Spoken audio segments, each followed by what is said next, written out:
Minggu ini kita umat Islam diingatkan kepada satu peristiwa besar yang pernah terjadi dalam sejarah perkembangan Islam, yaitu peristiwa diturunkannya kitab suci Al-Quran, atau yang populer dengan peristiwa Nuzulul Quran. Setiap agama mempunyai kitab-kitab suci tentu. Orang Yahudi punya kitab Taurat. Orang Nasrani punya kitab Injil. Orang Hindu punya kitab Weda. Orang Buddha punya kitab Tripitaka. Pengikut Zoroaster, agama Majusi, punya kitab Zen Avesta.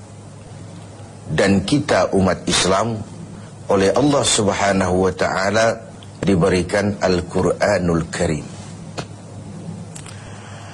Mengapa kita yakini Quran sebagai kitab suci? Paling kurang karena 3 hal. Pertama, sampai dengan hari ini tidak seorang pun yang mampu membuat satu kitab seperti Al-Quran ini. Bahkan janganlah satu kitab, satu surah sekalipun, bahkan satu ayat sekalipun. Sebuah kitab dinamakan suci kalau dia bebas dari intervensi manusia.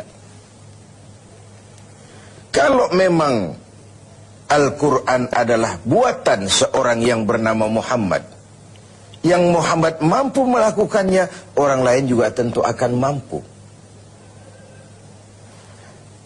Barangkali belum pernah ada yang mencoba. Sudah. Bahkan Al-Quran sendiri memberikan tantangan. Wa in kuntum fi raibim mimma nazzalna ala abdina fa'tu bi suratin min misli.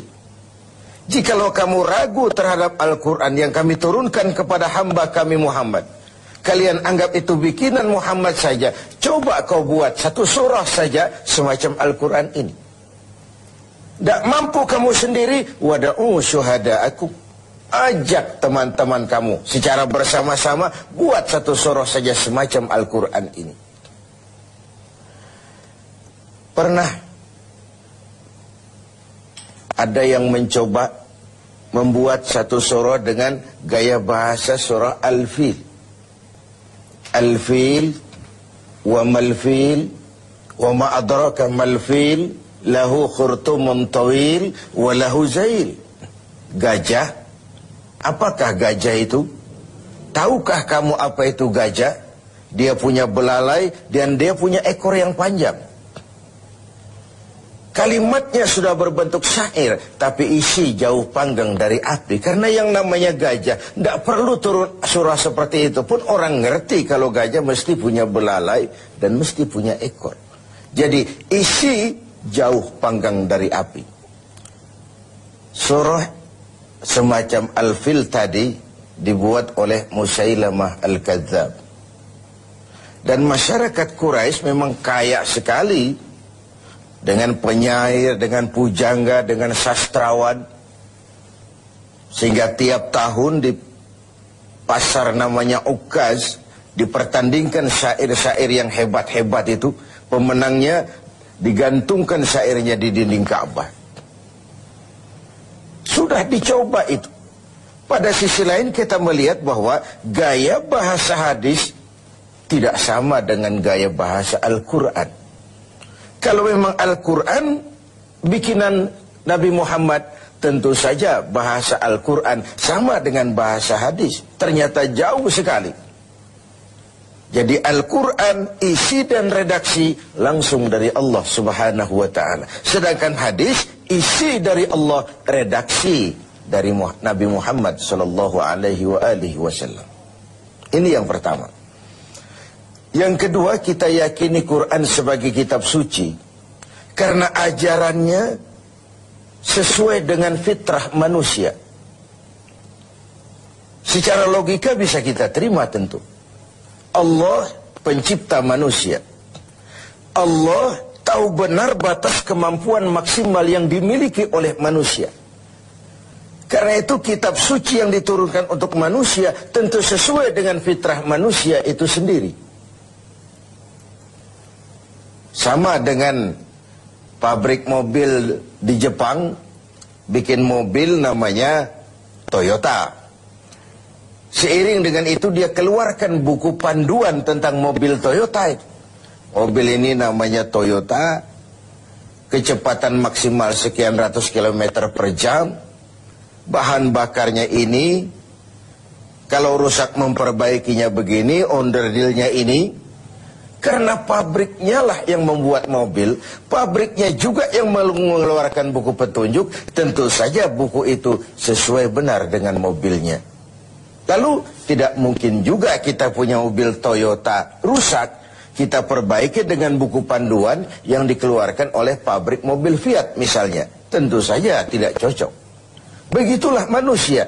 Jikalau dia ingin baik, jikalau dia ingin mencapai sukses dunia dan akhirat nanti, dia harus menggunakan buku petunjuk yang diturunkan oleh yang bikin manusia. Perintah Al-Quran, ajarannya sesuai dengan fitrah. Apabila kemampuan melaksanakan sebuah perintah berkurang, maka tekanan perintah pun biasanya menurun. Mari kita ambil beberapa contoh. Satu hari seorang sahabat datang menghadap Rasulullah sallallahu alaihi wasallam. Lalu berkata, "Halaktu ya Rasulullah." Ya Rasul, celaka benar saya. "Ma ahlakaka?" Apa yang bikin kau celaka? "Waqa'tu ala imra'ati fi Ramadan." Sedang puasa Ramadan, saya tidak kuat ya Rasul. Saya bergaul dengan istri saya. Begitu? Iya, ya sudah. Bayar dendanya. Apa ya Rasul? Bebaskan budak. Saya tidak punya budak ya Rasul. Benar? Benar. Kau puasa 2 bulan berturut-turut. Arti 2 bulan berturut-turut itu sudah 50 hari batal, ulang lagi dari hari pertama. Itu mutawalliyat, berturut-turut. Tidak kuat ya Rasul. Tidak kuat. Tidak kuat saya, 1 bulan saja saya tidak kuat, apalagi 2 bulan. Benar kau tidak kuat? Tidak kuat. Ya sudah. Kau beri makan fakir miskin, 1 orang 1 mud. Ya Rasul, jangankan memberi makan 60 fakir miskin. Istri saya di rumah sehari masak, sehari tidak. Saya orang miskin ya Rasul. Lagian terlalu juga ini orang sudah miskin berani melanggar peraturan. Rasul senyum kemudian masuk ke dalam kamar, keluar kembali membawa sekeranjang kecil kurma. Bung, kalau kau tidak punya apa-apa di rumahmu, bawa pulanglah kurma ini, sedekahkan kepada orang-orang miskin di kampungmu sebagai pembayar dendamu. Ya Rasul, apalagi? Di kampung saya itu yang paling miskin saya. Terlalu betul orang ini. Marahkah Rasul mendengar ini? Beliau malah senyum makin mengembang lalu berkata, kalau memang begitu kondisimu, bawa pulanglah kurma ini, beri makan anak istrimu di rumah. Inilah watak dari perintah Al-Quran itu. Ngono ya ngono, ning ojo koyo ngono. Tidak kalau sudah begitu ya, mesti begitu, tidak. Sesuai dengan fitrah manusia. Di awal-awal turun perintah puasa, sebagian sahabat itu menyangka siang malam tidak boleh bergaul dengan istri. Mau bertanya mereka malu. Akhirnya ada juga yang nyerempet-nyerempet. Nah, 1 hari selesai sholat zuhur, antara mereka kumpul, saling bertukar pengalaman. Yang satu bilang, semalam saya nggak tahan loh. Terus, ya saya nyelonong sama istri saya. Yang di sudut satu bilang, saya juga loh. Ternyata banyak. Terhadap ini kemudian turunlah penegasan Al-Quran. Uhilla lakum laylatas syiyami ar-rafasu ila nisaikum.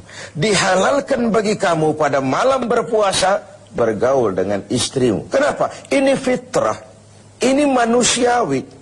Kalau siang tidak boleh, malam pun tidak boleh, sebulan penuh, apa ndak pingsan manusia itu?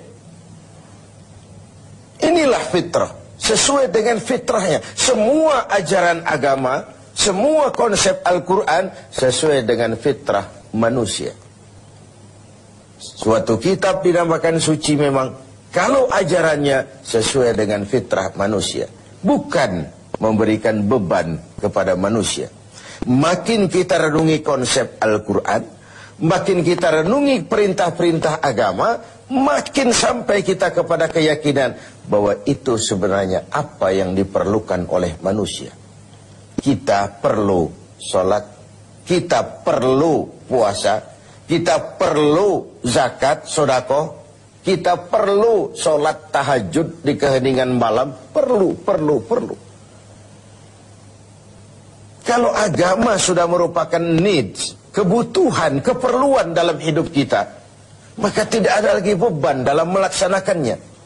Selama ini kan kita masih pada tahapan, saya wajib sholat, saya wajib sedekah, saya wajib haji. Tapi kalau sudah saya perlu, dengan merenungi kenapa kita sujud, kenapa kita bersedekah, apa manfaat yang kita peroleh dari melaksanakan ibadah haji, kita akan sampai kepada ini adalah needs. Pada saat itu, pelaksanaan ajaran agama tidak lagi akan menjadi beban, tapi akan kita laksanakan dengan sepenuh hati, karena dalam kita sujud kepada Allah, disitulah tingkat keperluan hidup kita. Puasa, zakat, infak, sedekah, dan begitu seterusnya. Pemirsa TV 7 yang berbahagia. Yang ketiga, kita yakini Quran sebagai kitab suci karena isinya tidak saling bertentangan. Bagaimana mungkin sebuah kitab suci ajarannya saling kontroversi, isinya saling simpang, saling silang. Di satu ayat dia ajarkan Tuhan Esa, di lain ayat dia ajarkan Tuhan tiga. Bagaimana kitab suci bisa saling silang seperti ini? Sebuah kitab dinamakan suci kalau isinya tidak saling bertentangan. 6.666 ayat, 30 juz dan 114 surah, tidak satu pun yang saling silang, tidak satu pun yang saling bertentangan. Oleh karena itu, dengan memperingati turunnya Al-Quran, mari kita banyak membacanya. Dan membaca adalah pengantar untuk bisa mengerti dan memahami. Sedangkan mengerti dan memahami adalah pengantar untuk bisa mengamalkannya dengan sebaik-baiknya. Hanya jikalau kita membaca, kita mengerti. Hanya jikalau kita mengerti, kita bisa mengamalkannya dengan sebaik-baiknya.